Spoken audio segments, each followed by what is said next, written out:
तो ट्रेडिंग क्या होता है इसके बारे में हम समझेंगे कि ट्रेडिंग शब्द का उपयोग सिक्योरिटी की खरीद और बेचकर रुपया कमाने का काम किया जाता है, उसको हम ट्रेडिंग कहते हैं। जैसे मान लेते हैं कि कोई भी चीज़ को खरीद कर और बेच देते हैं, उसमें से 5-10 रुपया बचता है। जैसे मान लेते हैं अगर 10 रुपया में कोई चीज़ खरीदे, 1 रुपया में 11 रुपया में बेच दिए, 1 रुपया प्रॉफिट हुआ, तो उसी को हम ट्रेडिंग कहते हैं। सभी चीज़ सामान्यतः भाषा में हम समझें कि तो ट्रेड ही होता है भारत में, तो हर जगह तो ट्रेड ही होता है।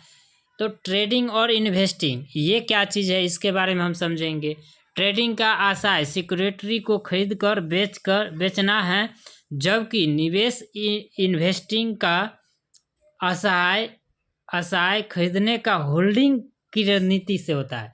जैसे ट्रेडिंग में क्या होता है, कोई भी चीज़ को खरीद कर बेच दिया जाता है, और इन्वेस्टिंग में क्या होता है कि कोई भी चीज़ को खरीद कर उसको कुछ दिनों तक होल्ड किया जाता है, तो उसको बेचने के बाद प्रॉफिट जब आता है तब बेचने के बाद उसको हम समझते हैं इन्वेस्टिंग।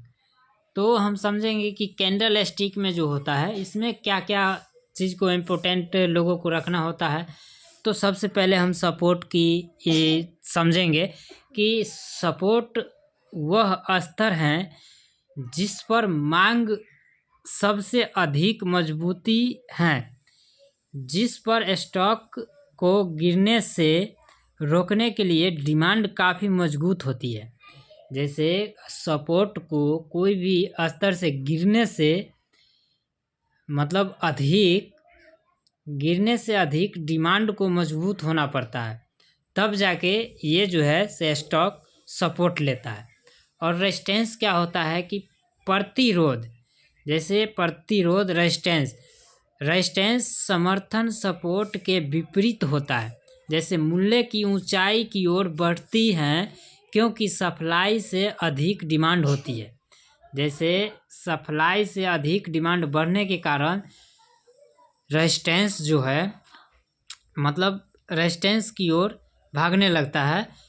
वहाँ एक समय आता है जब बेचने की इच्छा और ज़्यादा खरीदने की इच्छा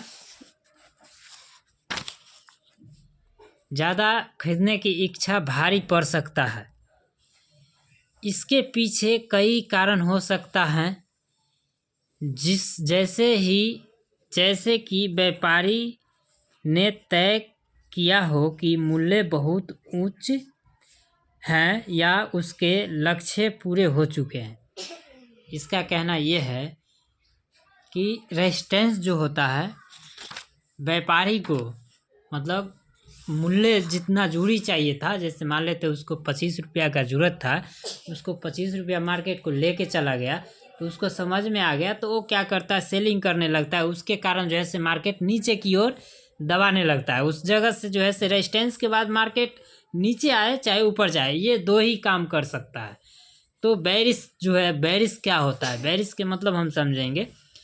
बेरिश का मतलब आपका मानना ये होगा कि एक बाजार की संपत्ति या वित्तीय एस्टीमेट को नीचे की दिशा में जाने की संभावना है।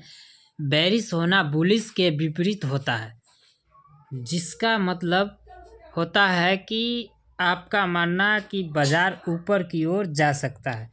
जैसे बेरिश के मतलब ये होता है कि आपका मानना होता है कि मार्केट ऊपर की ओर जा सकता है, और बुलिश जो है मार्केट कभी भी नीचे की ओर लेके आता है, और बुलिश क्या करता है कि मार्केट को ऊपर की ओर ले जाने की कोशिश करता है।